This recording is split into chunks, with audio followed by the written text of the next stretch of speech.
Hey Libras, how y'all doing? Welcome. We're going to be doing your February general reading here. So let's get into your meditation that was short and sweet. I saw Diana, as in the Virgin Goddess, shooting her bow of intention and then hitting her mark. And I heard, you will make your mark. You will make your mark. So it feels like a high time of manifestation for you, which is interesting.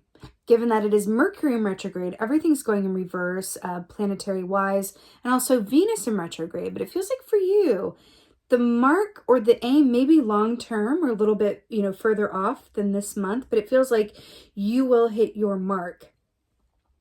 I feel like it's all that's up to you is to getting clear on what your intention is, keeping that focus on it, aiming, and then allowing your arrow to make its mark, really, or to find its landing point. Fascinating, Libras. Very fascinating. It feels empowered. It feels very, very empowered. And I love Diana's energy. She's also the goddess of the moon as well. And she's a beautiful energy to have working with you this month for sure. Let's see what's going on for y'all. What's the animal energy for Libra for February? What's going on? Oh, perfection. So we have the earthworm here. Oh, beautiful. So this equates to two different energies for me in the tarot. It equates to the Fool for me in the tarot because it's all about the earthworm comes out after the rainstorms have passed, and it's such a beautiful, gentle, sensitive energy. Like that skin is very sensitive. It has 5 hearts, the earthworm does. So it's very well equates to the Fool, which is about new beginnings after the ending of a cycle, after the storms have passed.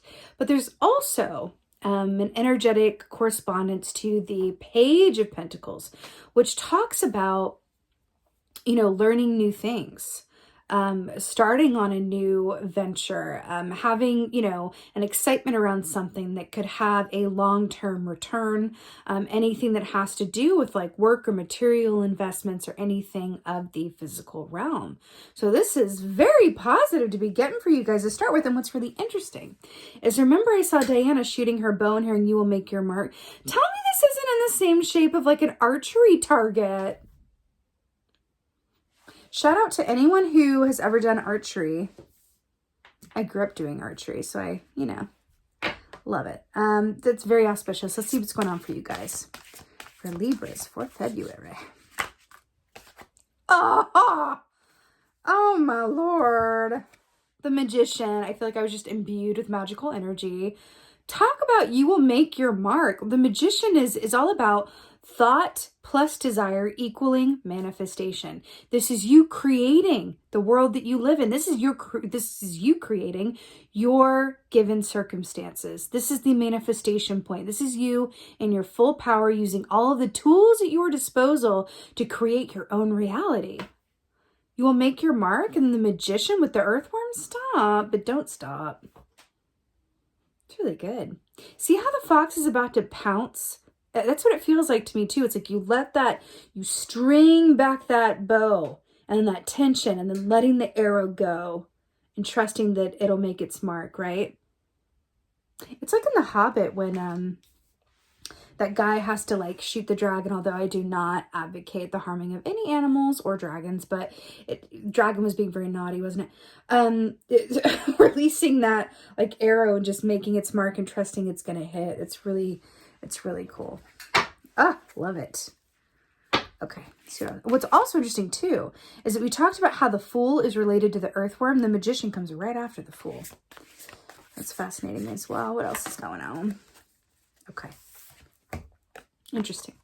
So we have the 3 of Swords here. So let's talk about this. So swords ruling the realm of, our mental mind, our thoughts, our communication.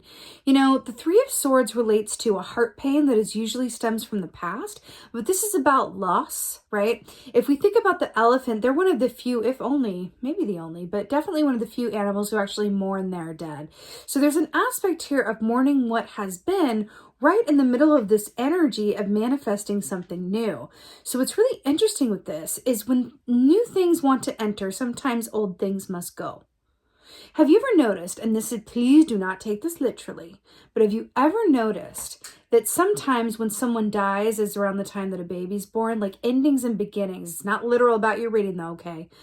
Sometimes endings and beginnings are really back to back, and I'm kind of feeling that with this, but even if it's not a literal ending, it could be mourning a way of life or something that was, and knowing that something new is going to come, you know, as a result of that ending, or something is being excavated or repurposed from the past as a point of a new manifestation or something new. But I feel like it's an ending and beginning that are kind of back to back, but it is a loss. It is a source of mental tension right in the middle of this newness, which often is the way. Have you ever heard it's like the rain clouds back there? When it rains, it pours. Sometimes it really does all happen at once, and it can be a bit like, really? All at once? Let's see what else is going on.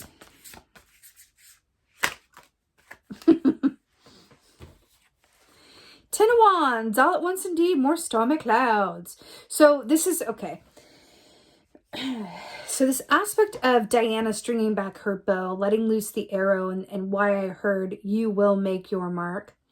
I'm getting for all this, especially because this is a 10 of Wands, which is about a lot of effort, a lot of struggle. You could be moving homes, moving locations, or moving from one cycle to another, whether that's physically, a mental place, or emotional, whatever that may be.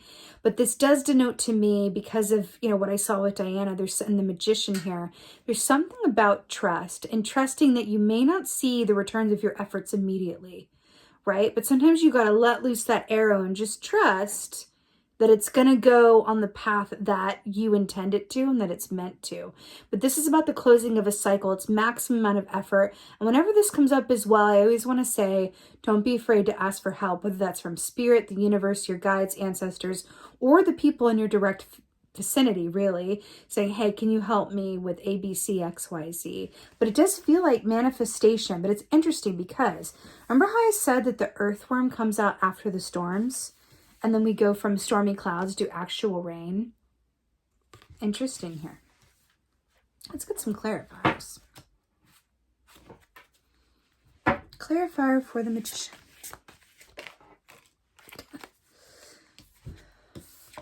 Two of Swords. I cannot tell you the number of times the Two of Swords has come out in this round of reading. So fascinating. Two of Swords is the heart and the head getting together for equal conference. So it's about taking a pause, a time out to really consider your next best steps before taking action around them. And then we have the action key here with the Magician. So yes, you're being asked to take some time to really pull your resources of your mind and your heart and go, okay, let me take the time, right, to access all of the information that is available to me so that I can move forward and have my best chance at success. Right? This can inform you about the best timing to do something, a creative solution to a problem, anything and everything, right? So you're just being asked to take that time, take that beat, so that you know which tool you want to pick up first. And the next one, the next one, the next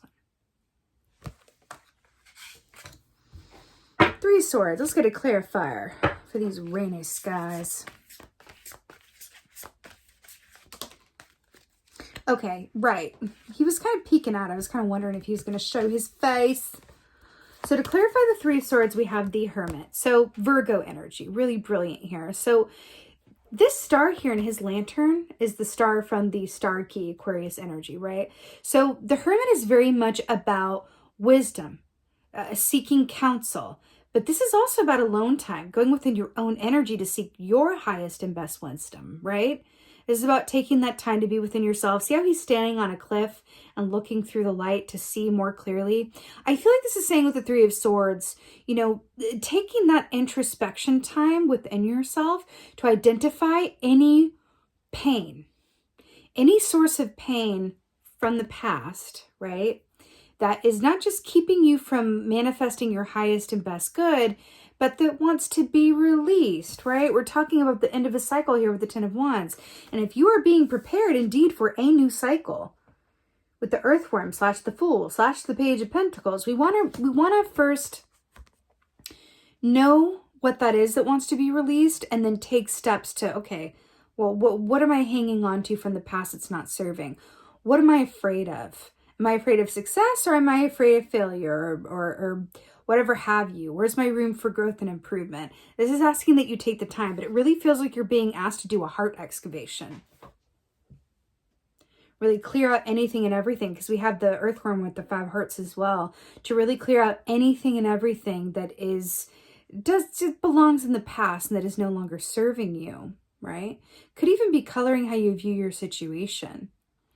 But I keep hearing, you will make your mark. You will make your mark. I'm hearing that, trust and time for healing is being called for right now, right? Yeah. Clarifier for the 10 of Wands. Remember, the Hermit comes before the Wheel of Fortune. So assume the Hermit position in order to allow the wheel to turn in your favor, right? One comes before the other. Boom, the Fool. Remember, we were talking about the Fool with the Earthworm, the Fool to clarify the 10 of Wands. So we're talking about the ending of one cycle so that a new one can begin. Were we not talking about how endings seem to, a lot of the times, be back to back with a new beginning? Births, deaths, endings, beginnings, loss, gain. Kind of happens that way a lot of the time. Then we have the Fool, which is a fresh, brand new start, new adventure, new cycle. Look how we go from carrying the maximum amount of load possible to just having this. Now, interesting bit of trivia. Remember how we said that the Fool comes before the Magician? Do you know what's in this sack right here? In this sack that the Fool carries are all the tools that the Magician needs. So the Fool goes from here and taking this risk and starting off on a new journey and morphs into the Magician, reaches into that sack and looks at all the tools at his disposal. And that's where you are. How amazing is that? So all this is aligning you to a new chapter, new start, new way of seeing things. But here's the thing. Here's the truth.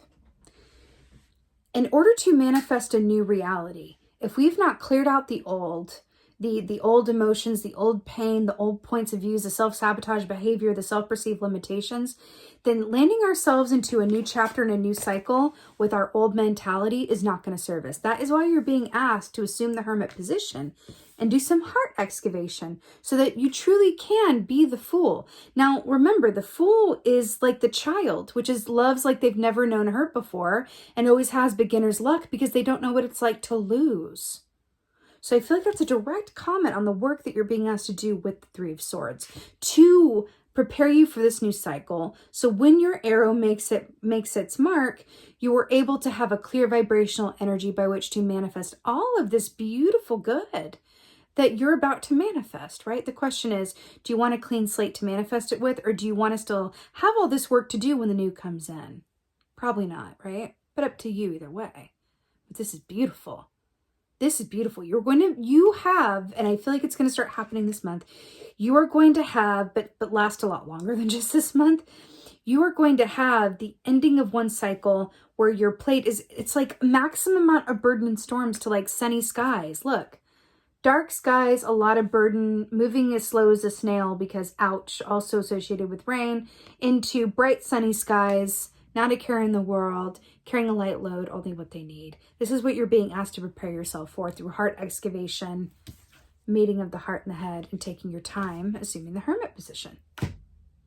Let's get an oracle. I mean, it's just A, B, C, X, Y, Z, 1, 2, 3, you know? Is that all? All right. Let's get an oracle for my Libras here. That Hermit energy is Virgo energy, and I'm really feeling you might have a Virgo in your vicinity that is some sort of support system for you, or a prominent Virgo placement in your chart, but I can feel it. There's a very strong Virgo presence here. Okay, you might want to watch the Virgo reading, actually, is what I'm getting with this as well. I feel like these 2 readings are holding hands, Virgo and Libra. I felt that for a couple of the readings this round, actually, for some reason. Readings holding hands. Oh, the Well Watcher. Wisdom, power of the divine. wisdom, power of the divine. Do you know the Well Watcher, that when you look at what this says in the book, that this is all about, you know, are you expecting the worst, or do you have positive expectations and kind of like well watching, kind of going, oh God, like what's going to happen next? Am I going to fall down this well? What's at the bottom of that? It's that kind of like lack of trust in the, you know, greater powers that be. So it's interesting when it says wisdom, and then we have the Hermit key, which is all about wisdom, and then power of the divine, letting loose that arrow and trust that it's going to make its mark. This is beautifully encapsulating everything that we've already said. And I also want to point out with the owl here on her shoulder, the owl is very much about connecting it with your intuition, to see yourselves and others clearly, also to really click in with your clairvoyance and really properly assume that hermit position so that you can be made aware of anything and everything within you that is keeping you from being a vibrational match to what it is you desire, right? It's just about getting the information and then being in a receptive, available place to receive it, right? That's the thing. So the Well Watcher asks you to become very clear on how you can align your expectations to that of, you know, positivity, and also have that inner guidance and clarity that you can see all of the options available at your disposal and feel empowered by them as opposed to victimized, right? So that's brilliant. I'm also really drawn to the fact, actually, that this seems like a very old well, like it's about to collapse, like it's super, super rusty. Again, we're going back to that old and new. You're being asked to kind of like, let's dismantle this so that we can build a new one. It's really back to this like old and new cycles as well. But you absolutely have this. Again, I'm feeling that really strong Virgo energy. I keep wanting to call you Virgo, even though I know you're Libra, so maybe do watch that reading. And with that being said, I so hope that this helped and resonated. If so, please do let me know in the comments below. I absolutely love reading your comments. I also have a favor to ask of you. If you could like, share, and subscribe this video, I would so appreciate it, because if you like, share, and subscribe, that enables me to turn around and bring you more content. So if you could do that for me, I will keep on doing this for you as much as I possibly can. I want to be with you guys as frequently as I can, and you doing that enables me to be able to do so. So thank you. Also, I have an announcement. I announced this in the last round as well, but I have a new Facebook group that I'm really obsessed with and I love. It's a private Facebook group that I created out of my intention and desire to have a safe space where people, like-minded people, can get together to discuss all things metaphysical, spiritual, share stories, ask questions, talk about zodiac signs and energies and goddesses and tarot and anything and everything in a safe, positive, uplifting space. So I would love to have you join us over there. That link is in the description box below. And with that being said, just thank you. Thank you so much, my beautiful Libras, for being here. Thank you so much for watching. And more than anything, and as always, my beautiful Libras, my butterflies, thank you for being you. And be well. Until next time.